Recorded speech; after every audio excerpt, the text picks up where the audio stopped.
I'm Karen DePauw. I serve as Vice President of Dean for Graduate Education here, and it's my pleasure to have this session and the previous one. Do you want to come sit down? To talk about VT employees working for graduate degrees or graduate certificates or just taking courses. So if we could do, we've got a few things to share, and then I want to open it up for questions and comments and concerns that any of you might have. Quick intro so that I know who's in the room, please. Hi, Eric Severson, Crop and Soil Environmental Sciences. Okay. Lindsay Cranwell, Civil and Jesse Genowak, interdisciplinary, design. Doug Ehrman, Lorette. Okay. Amy Barrows, EDRE. Jenna Boston, grad school, and Yeah. She's wearing dual hats here. Well, a triple hat because she's my eyes and ears on the other computer. Yeah.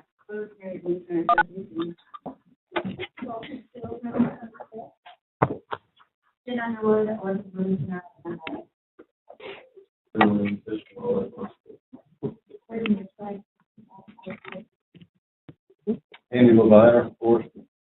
Nelson Schrader, University of Honors. home services, delivery enrollment services. Okay. And Jeremy's in the back, the IT guy. And we have, do you want to, I'll let Janice read off the.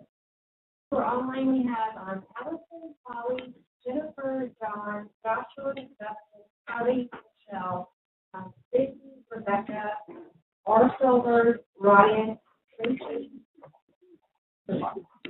Okay. Well, I'm impressed that we have that many people in the WebEx, and as the folks that are doing this live, as you have questions, just go ahead and type them in, and Janice will make sure that I pay attention to those.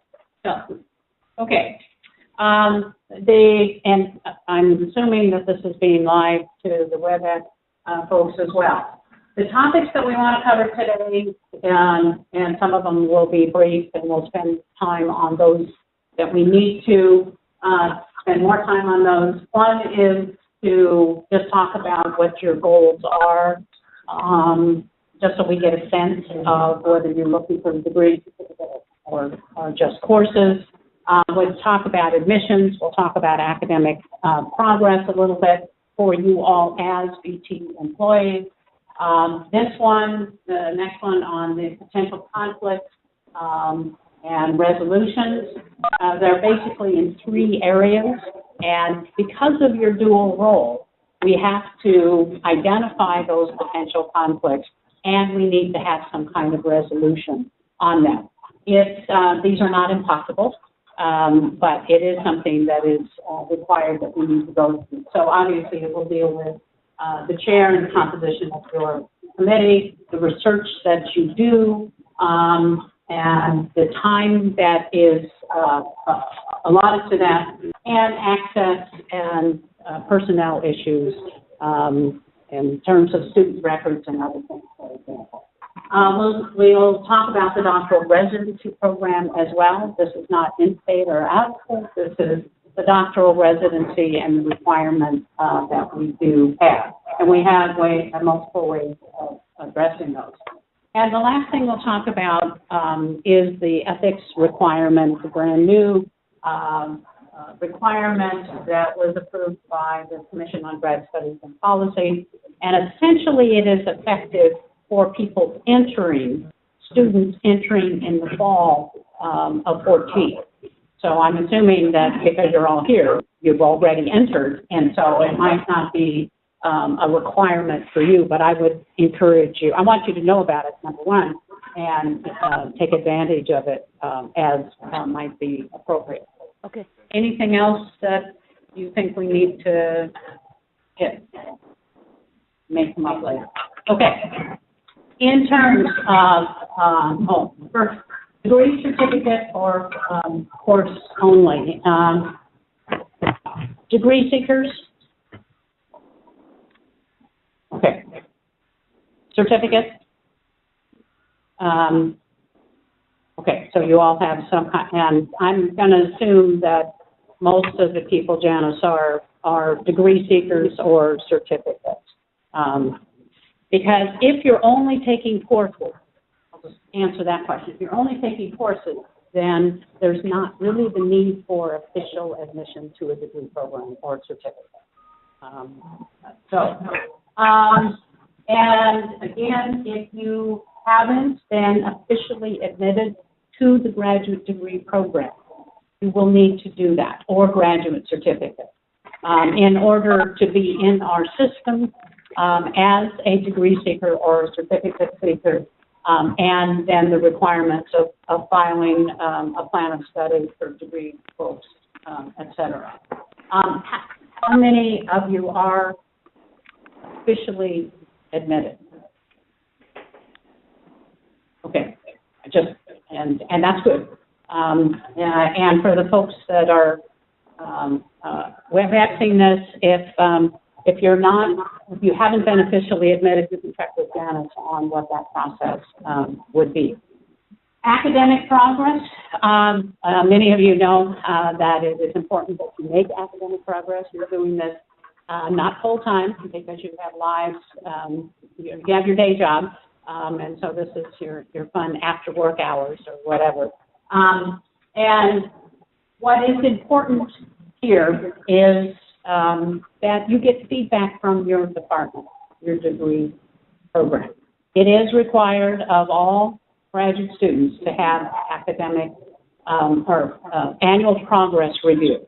And I expect that would be for you all to get that feedback as well. It's probably not as necessary sometimes for you all as employees. I mean, you know what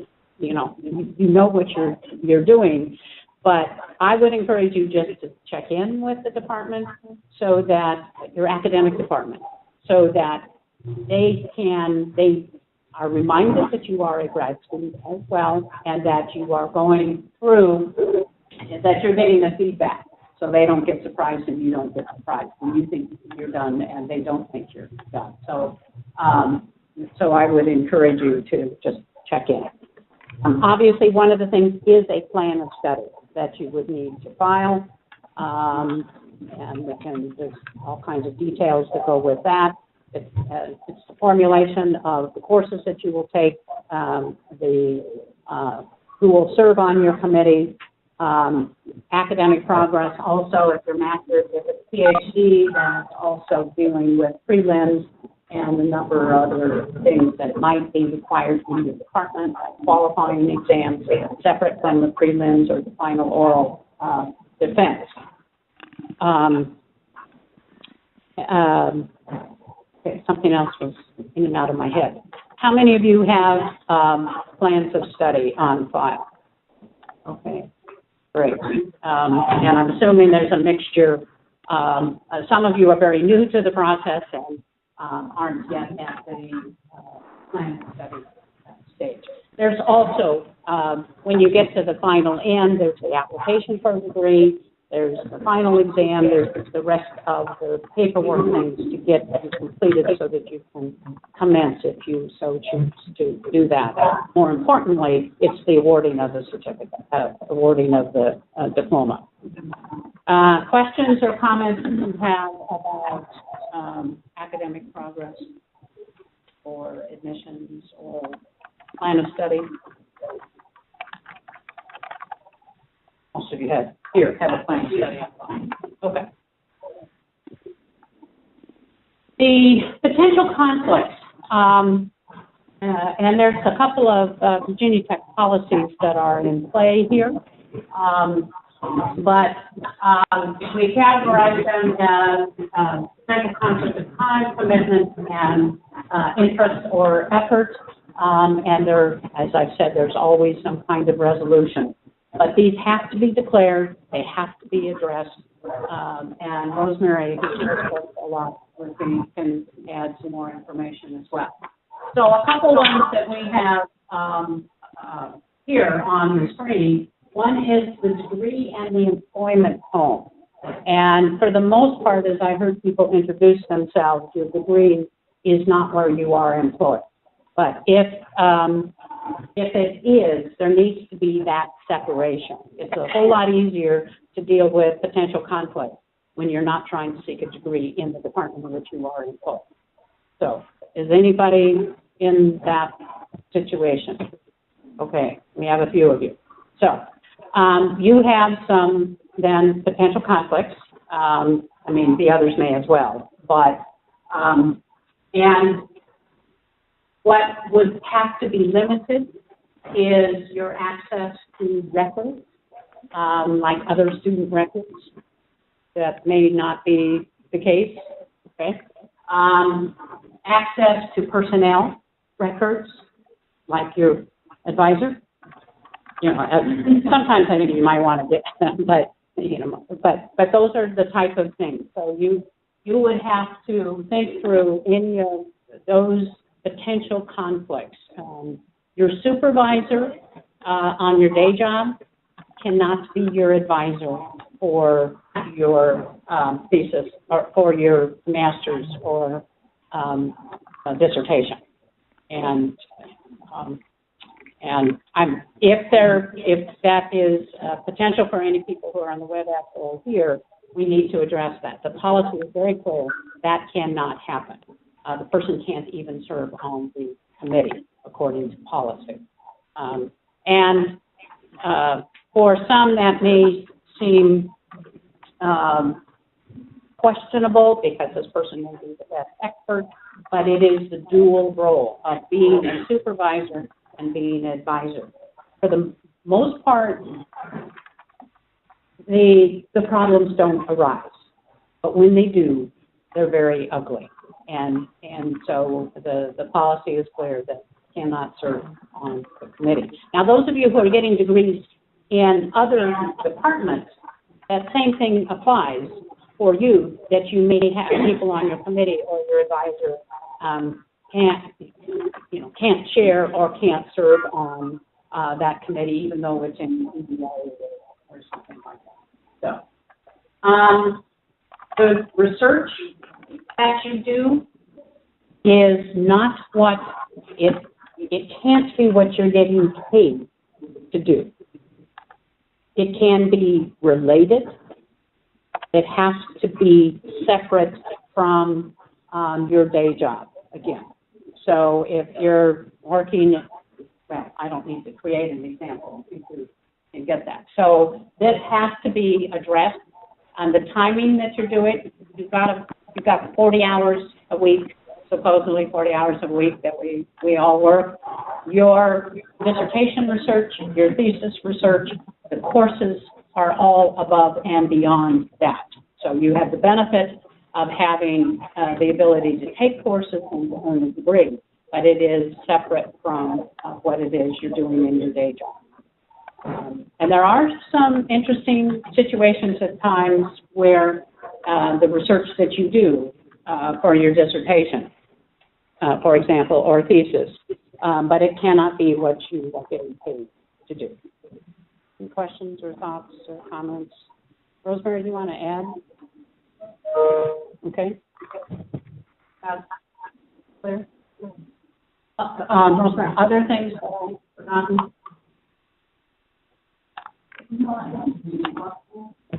Yes.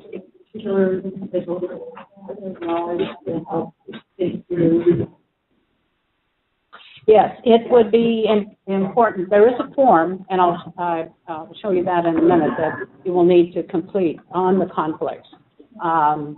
But Rosemary and I were just talking about one earlier today where the individual was sending emails saying, here's the type of research, here's what I'm trying to do, and so we ask a lot of questions, and then the form gets filled out and signed up. So, everything's clear? Clear? Okay, any questions from beyond? A silent group out there, which is fine. Okay, doctoral residency. How many of you are doctoral students? Cool, a bunch of you this time. Doctoral residency is I believe, very important for earning a doctoral degree.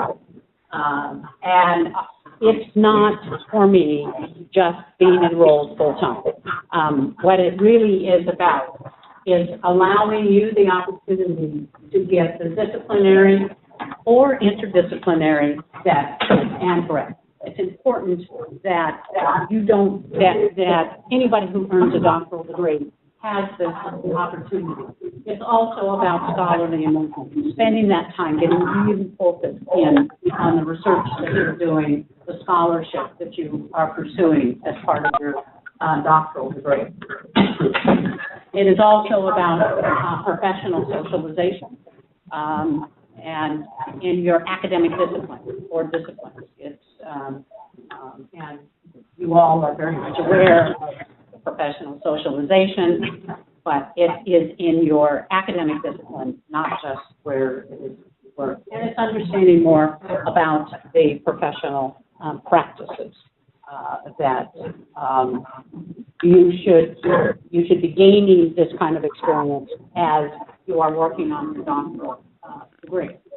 Obviously, if one's doing this full time, that's the focus. I mean, they're spending full time enrolled, and they will need those. Here's how they can be satisfied, and this is for anybody, but it allows any doctoral student can take advantage of these 3 ways. The traditional one, and sometimes the easiest, if you will, is 2 full-time enrollment, full-time for 2 consecutive semesters. And that's minimum of 9 credit hours. And that supposedly will meet those other possibilities, the conditions that I had on the other slide. So this is the one that most people follow, that meets the residency requirement. There are some of our departments and programs that have a very program-specific alternative. Most of those are in Northern Virginia, where they have, because they have many part-time doctoral students that are up in the Northern Virginia area. So it's SPIA is one of them up there. Science and Technology Studies is another. And for all of their students, they will have either the full-time or they have specific things that have to be, that are required of all of the students those students who are choosing the program-specific alternative. Okay? So it might be available to you, some of your disciplines. There's also education has sometimes had a program specific. That's right, Janice, right? That they with the superintendency. So they have that. The one that you might want to consider is an individually designed residency, where you have to address the 4 points that are on the previous slide and how you would be satisfying those. And there are multiple ways, and that's reviewed individually. Rosemary and Janet and I we look at those individually and help you design that program. On your plan of study, when you prepare or you have your plan of study approved, you will have to indicate which of those residencies you plan to follow. Did you do that? Okay. I did not. Okay, so the default would be this, and if you're not using that, then I would suggest that you work with us how you would want to do this, and we'll make that modification on your plan of study. Because when we go to clear you for graduation, that's when the folks in Janice's office, they will go through and say, okay, they're doing this, check, check, they're doing this, and it will be verified at that point. Now, I have this comment here, responsibility of the advisor and the supervisor. I believe that you're right, you have a right and a responsibility to earn doctoral residency. This is not the bad graduate school imposing, this residency. I'm committed to making sure that you all have the opportunity to be immersed in that. And we have multiple ways. I believe it is the responsibility of the advisor to insist that you have this opportunity. It is, I should have put you up there too. It is your responsibility to insist that you have the opportunity to take the time that you need in order to do the residency, and it's the responsibility of your supervisor to make sure. And so now I'm going to ask Janice, because Janice works for me, and so we have the opportunity to talk about how she designed and individually designed residency to address those points. And as grad dean, I had to give her the opportunity as a supervisor. I needed to make sure that it would happen. So, Janice, you want to? So, for my residency, what I did, 2 summer sessions. So the first year, summer, I took some leave from work and studied and worked on my students. And then the following summer, I took another summer session and started writing on my literature with the citizens. So I ended up taking time off work to get the residency department. Also, some of the other things were met through in the seminars that my department offers by presenting at conferences and those types of things. So there were 4 or 5 different things that I did to meet residents in a different way, but I addressed one of the 4 points of how to meet those requirements. But I did choose to save up some of my personal leave, take the time off. I found it beneficial to do. It may not be beneficial to others, but I appreciate the time off for us to completely immerse, getting ready to do those events and learn to start.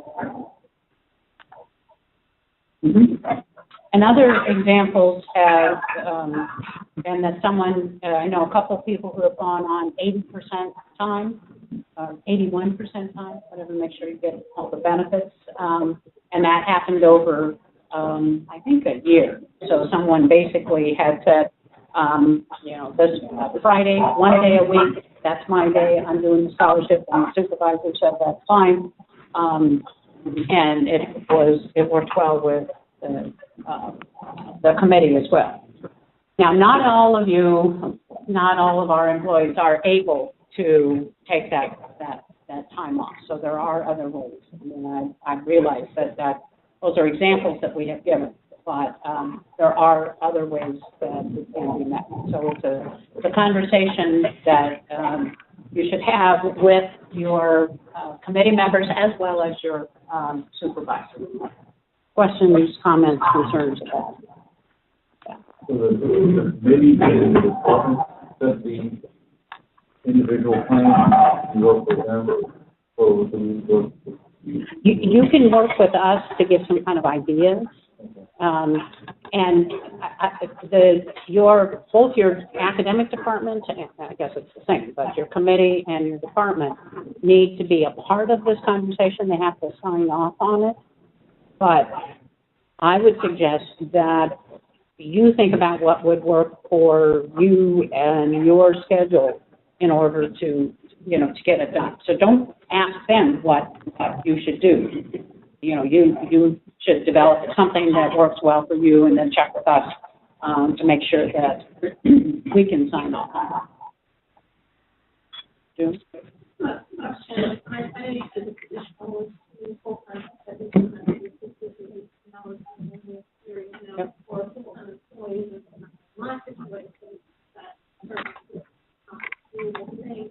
How you said in other situations, like that, people forget. consider these full-time work? Some have, if it is classwork, that I think is extremely difficult to have a full-time, well, you could probably do full-time work and full-time grad school, and then you would have no other life. And that's not what we're advocating. So, the people who have used something like that have waited until they were working more on research. So then the 9 hours, or some, we've seen people up at 12 hours focusing on the research. And with the research hours, one has to be doing research and spending that time doing it, but it's not as the same as going to classes from 6 to 9 or whatever. So it's a little bit flexible, and if you're going to go that route and use research hours, I would encourage you to think about how you could block some, weekends or hours and negotiate with family, about, okay, this is my time, I have to do that. So that's typically how they've done that. I really don't know how people could go full-time courses, et cetera. Yeah. And I just want to mention too that consecutive semesters can be fall, spring, the double spring, fall, so that you can use the 12 credit hour employee benefit and also meet residents. Spring 9 hours and fall 9 hours, so that it's made into employment terms, so you're not having to pay out of pocket. So when we say if you do the consecutive semesters, it can be spring and fall as well as fall. And summer does count. Summer. I thought it did not have, if they have an excellent correction,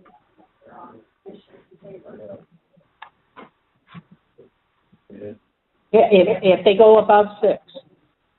Yeah, it's 6 hours, and if you go above that, then you have to pay. I think the 3. But there's also the 12. I think with 12 hours. To spread it out, I need less for the instead of doing like 12 or 9 or 9. If you do 9, 12, 9, and you're only getting 12 covered, then you're having to 6 as opposed to It's still 6, but it's 2 different years, I think. Can you include summer in that, though? 6 spring, 3 for summer, 3 for Or, yes, because yes. Another student did 6 hours of research in first and second summer for 2 summers, and working on gaining that lab and research involvement experience with a faculty member that had that ongoing. He did it over 12 each summer, and then that counted. Yeah, and so that's kind of a combination of the individual design as well as consecutive. I mean, yeah. Anything else on residency? Anything from beyond? So just if the act, they're only able to move very well. Okay. And I think I answered and probably summarized the last part of this. Okay, thank you for that. So how do you come upon a time frame? How do you come upon a time frame what it takes? Because you took, the first summer session off. That. Are there, there's some kind of guideline for that she completely stop work for 6 weeks or whatever? I mean, I'm just trying to get an idea, because that to me would be more ideal.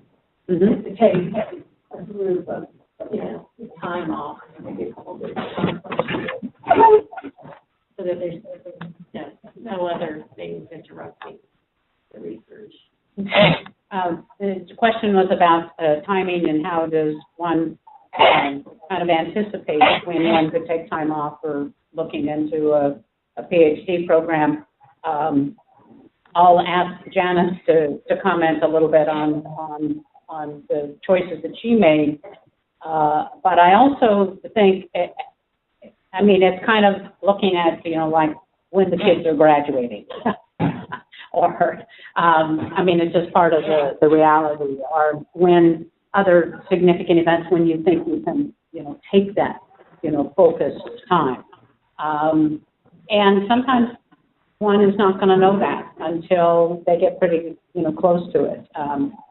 I would encourage you, as you are working on the PhD, do kind of the part-time thing to get a feel for it. Of course, at the time, I know, Linda, you're working on the certificate. It's kind of working through that until you see when it might be clear that you could take that focused time. When you inherit the $1 million, then you can take that time off. But then your department's going to want you to donate some of that. So, yeah, Yeah, I mean, for me, for my role in the graduate school, I didn't want to take off during the academic year because that's our heaviest time. But during summer, our workload lessens a little bit. It doesn't go away, a little less. So working at that time, it made more sense for me to take 10 to 6 weeks off to not disrupt, to lessen the disruption I had at work. I chose to do it right before prelims because I really wanted that time to set well as prelims. And then I chose the next summer for the same reason for work, but also to then jumpstart and have the time to sit in the library and look up resources and all of that. And that's why I decided my main thing was, when's it going to be less disruptive to work? And then based on that, when's the best time academically that I can spend the best time?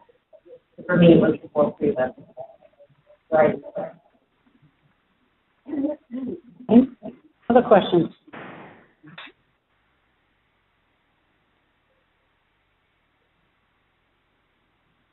Okay, just a couple of quick comments then about the ethics training, which is, I've indicated is effective for fall 14.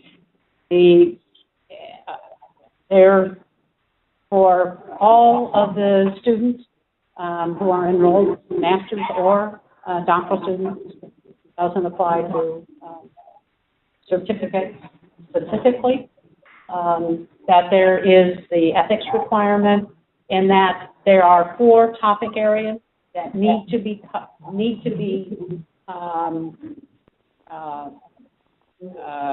grad students need to get experiences in 4 topic areas. And the departments are putting together how they will provide that for the students who are in the master's and the PhD program.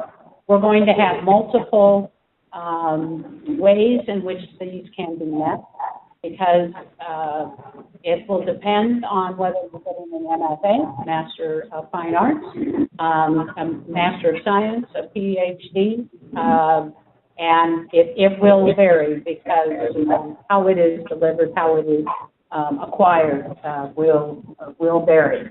The 4 required things, if I can remember them, one is related to understanding of plagiarism and citation in your disciplines.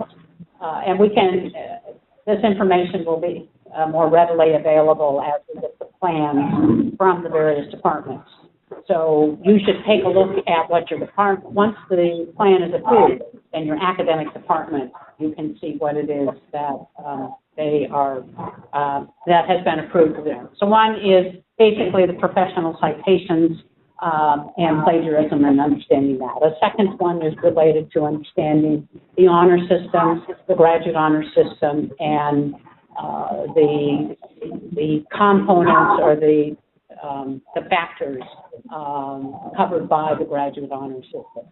There's the third one is perhaps the most challenging, I believe, for departments to put together and for students to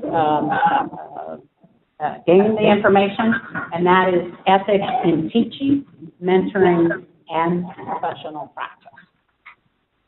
And it's sometimes there are already experiences with professional practice, but not always with mentoring and in teaching. And that's required of everyone, all the graduate students. And the fourth one is related to reporting of alleged misconduct. And how one, if it is spotted, how one would go about doing it. So those four things are required of all graduate students, master's and PhD. Now there's another list of probably 6 or 7 topics which are named optional because they're not part of the required 4, but they might be required if that's the convention, if you will, of your department. If you're doing animal research, then that's not included in the top 4, but you're going to have to, that would be required in the department. If you're dealing with human subjects, then obviously you have to go through the IRB training, and that would be required for those students who are in that department. So there's a little bit of difference between what all the requirements are, but the 4 basic ones are there.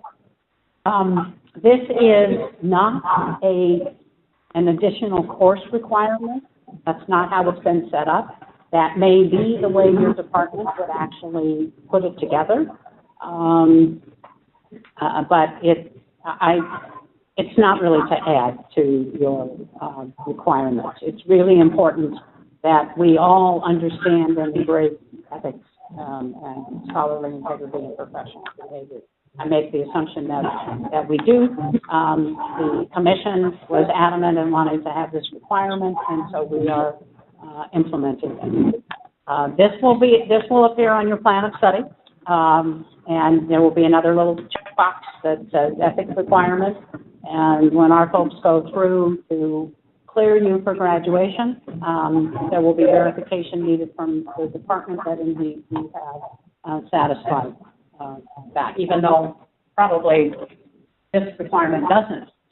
It's not mandatory because you're all here before, all 14. But I would encourage you to take advantage, of that. So I wanted you to be aware of that. There's information in the catalog, private catalog, if you want to go there, about some of the residency, and I'm going to click on the form.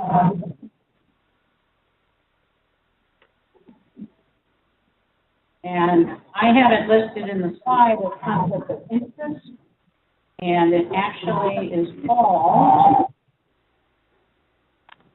supplemental form for APM.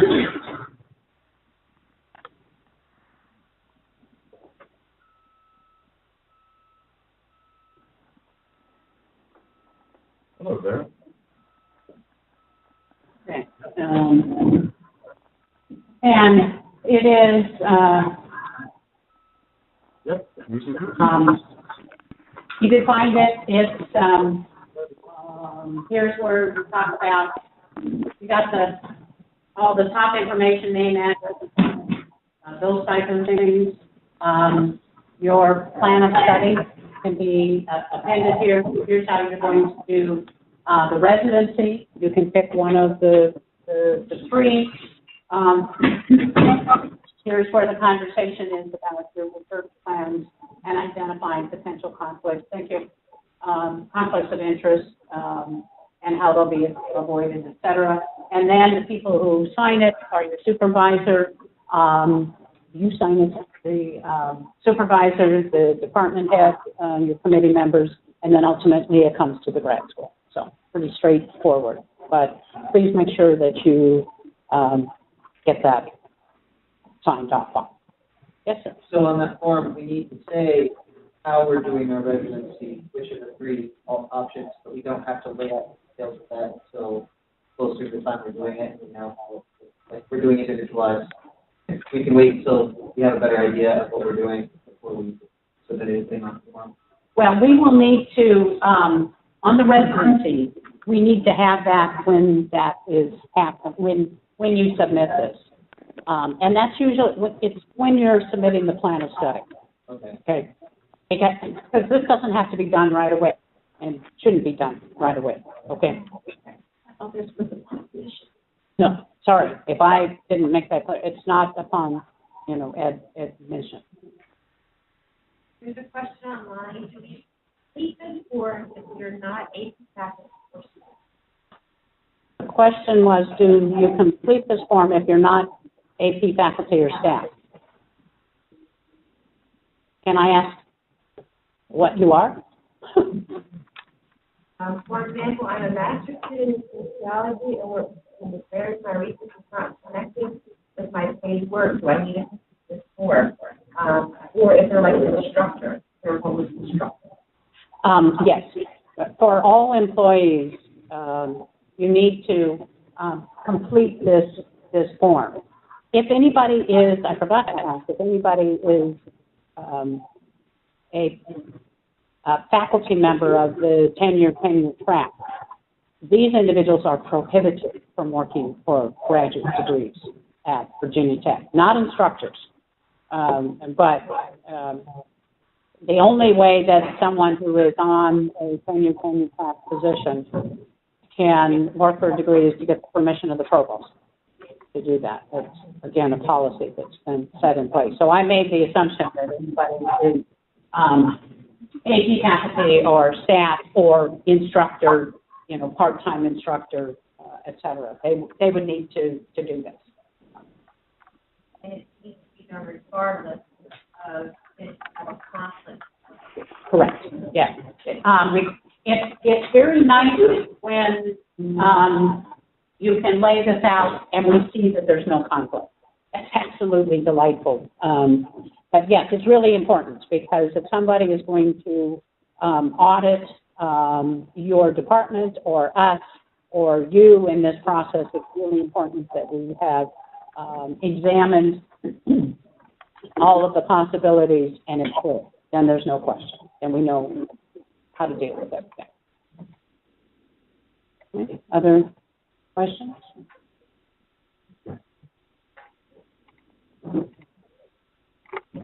One of the things that I want us to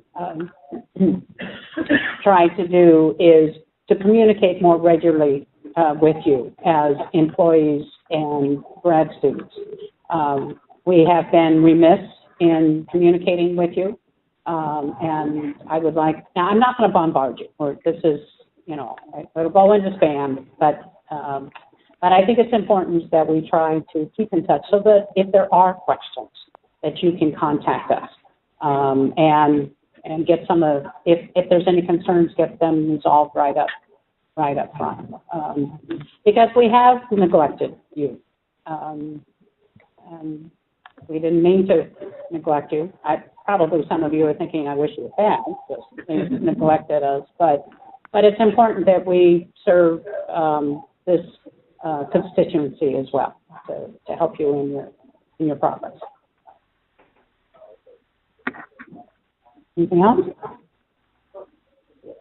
Not related to this, but is a full-time staff, or I get a tax. If you accept a fellowship or even like a research assistant for the research institute for your PhD. That is actually a question for HR, I believe, because your primary status is as staff. So staff and AP can have other sources of income, and it has to be declared, right? Yeah, I mean, we have to acknowledge if we're getting some of that. But I'm not sure that you could have a higher FTE than one in the Virginia Tech payroll. So fellowship would probably be the only thing. Yeah, if it is an outside Yeah, we have to work with it individually. I mean, it would, it might not be prohibited, you're right, it might not be allowed in our system to have more than that. But if you got, a summer, fellowship, there's probably ways of making sure that you get the support for the research. But that's really a question that is, because they are the primary one. Yeah. But if someone changed from employee status to graduate assistant, then the same idea about the supervisor and the relationship between the research would apply, so that your work supervisor still couldn't be your research, so your assistantship supervisor still couldn't be your research staff. So it would apply whether you had employment status or assistantship status. Keep that in mind. But it's a good question about the fellowship. Anything else? I want to thank you very much for spending part of your lunch hour with us. We tried to arrange a couple where it was the least inconvenient for you. So thanks for taking the time. You got 12 more minutes or this break period or whatever. But thank you.